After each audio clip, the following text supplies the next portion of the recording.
we have pretty much four major concerns. The first one is that we're going to take billions of dollars of tax money that has no net gain on the carbon side of things. It's a tax scam, and that's the only reason this is being done. It's because there's billions of dollars to be made. The second one is safety.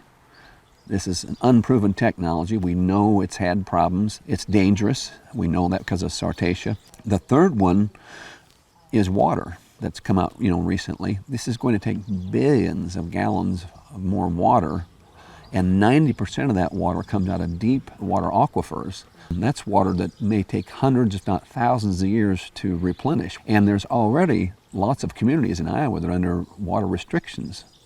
So now we're talking about billions more gallons of water. Shenandoah is under a water restriction right now and can't open their swimming pool. And yet they have an ethanol plant there that's going to start making sugar. And it's also part of this capture process, which is going to take millions of more gallons of water. So, water's kind of a big deal. And the last one, and maybe the most basic issue, is the eminent domain piece. Taking and seizing somebody's private land that doesn't want it, it's not for sale, to somebody for private gain, it just doesn't sit well with us. Then if you want to build a private project, you need participation that doesn't use eminent domain. And so that's the four primary things, though, anyway, that we have a problem with, and that is the taxes, the safety, the water, and the eminent domain piece. When our neighbors did start getting the letters, and we said, well, what's a carbon pipeline anyway? And so I just, out of curiosity, just started researching. We have this Mother Teresa poem that says it's always right to do the right thing and it's always wrong to do the wrong thing. This is the wrong thing. This is wrong. You're getting the left and the right agreeing this is not the solution. So when you got the left and the right agreeing on that, why in the world are we spending billions of tax dollars literally down a rat hole? It's because a few people will get extremely wealthy doing this. A few people. In Iowa, the state of Iowa, politics are for sale, literally for sale. The Iowa Utilities Board, which is now the Iowa Utilities Commission, was appointed by the governor. The governor made sure the Senate didn't bring this up so she wouldn't have to veto it. This is a clear case of literally that. Our politics are for sale. And if you have enough money, you can buy an election and you can buy, I'm sorry to say, a governor. We were at the state capitol a while back. There was a group of us talking to the state legislators. And one gentleman in there goes, we got to get back to the Constitution. What I wanted to say to that gentleman is, what they're saying in the state of Iowa is, yeah, the Constitution is a big deal. And you know what? We'll get back to you on that Constitution thing. But right now, it's a lot of money. So these people that talk big about the Constitution and then set it aside when there's a lot of money don't really understand it. And we understand when our eminent domain needs to be used in the case of a road or a bridge or even power lines, but not for one person and one company, essentially, in the state of Iowa to get very wealthy on this by seizing land of people that don't want their land to be seized. Our Board of Supervisors in the Montgomery County, the Coward County, won't pass an ordinance because Summit will sue us. Well, if the people that are coming through are supposed to be using their good neighbor policy, but then saying, but if you pass an ordinance to protect your residents, which is your job, we will sue you. That's kind of crazy, isn't it? That they have to use bully tactics to get their pipeline through and not have ordinances. And the reason why they need to pass an ordinance, the current setback for a pipeline in the state of Iowa is 50 feet. A utility pipeline that brings natural gas maybe to your house or electricity obviously has to be pretty close to your house to get it there, right? Why would you use the same guidelines, for goodness sakes, to run a hazardous liquid pipeline through our state? It doesn't make any sense. Rules that to bring utilities to your house have nothing to do with this hazardous pipeline, and no safety precaution, It's because PHMSA has not updated CO2 pipeline rules in 30 years. They held a 2-day hearing in Des Moines last summer, and the landowners that went to that hearing felt like finally someone is listening to us. PHMSA respected us. They gave us time to talk. They didn't dismiss what was being said. They took notes. They paid attention. That is not our experience with the Iowa Utilities Board.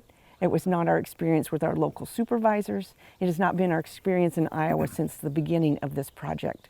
I have taken abuse from my county board chair, he literally yelled at me more than once, but one time he yelled at me, and he literally said, "Well, Jan, we both know your house isn't going to be in danger." Even if that's true, I'm not supposed to care about my neighbor? She goes into our supervisors literally in tears, begging them to please do something to help protect her Down syndrome daughter, because they have 4 minutes to live if it ruptures by their house. She can't get her family out to safety in 4 minutes. Why is the threat of being sued more important than the life of the Johnson family?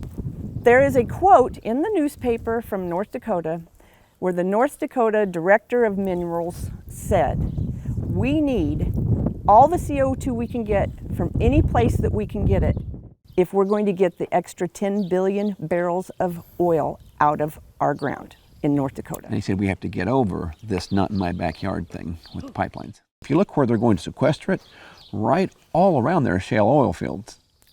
So they're going to push it down, push the oil back up, which now is we're just subsidizing the exploration of shale oil fields. So the Sierra Club did a very deep water dive. They did a water report this spring where they analyzed how much water the ethanol plants are using and how much more water we can anticipate them using for the carbon capture. So what they found is it's going to be another 3.36 billion gallons of water annually. We don't have enough water to do that anymore. Most people agree that things are changing. Iowa's had a drought now for a few years. Things do seem to be getting warmer and drier. Dry areas will get drier, the wet areas will get wetter, is the predictions at least. Well, if that's happening in 10, 20 years from now, maybe in our neck of the woods, we may need to actually irrigate to raise crops anymore. There might not be any water there to do it with, you know. One of the Montgomery County landowners who signed an easement about a year ago or so, I talked to him the other day, and he said the surface water's not adequate anymore to irrigate farmland in Nebraska. And so he says water is huge. If I had known that Summit was going to need this much water, he said that omission by them he considers a lie. He said that would have changed my decision making. That was an omission on purpose on their part, is his opinion, and that would have changed his mind on whether he signed or not. Yeah, he wouldn't have signed an easement. Summit has not been forthcoming. They have made sure that they don't have a lot of information. Everything's just a little gray and just a little not quite clear and not quite accurate. Won't give us the plume modeling. How are we supposed to make a decision on whether to sign an easement that has no end date? How are we to make a decision about that, a beyond our lifetime commitment, and you won't even tell us how far the life-threatening plume could travel? And one last thing too, that, you know, the Iowa Utilities Board did that I think is really detrimental, as they have now approved this phase 1, assuming North Dakota and South Dakota meet their requirements and things like that. So the first people they were negotiating with had at least some ability to negotiate, saying, you know, they threatened people with eminent domain, but they didn't have it at that point. So they had to make them at least fairly attractive offers. My feeling from, I guess, being a retired businessman is phase 2 now, as they come along, they're going to go, you know what, the Iowa Utilities Board already gave us eminent domain in phase 1. Do you think they're going to give it to us in phase 2? Of course they are. So the offers will be take it or leave it. We'll go to eminent domain. That's what will happen.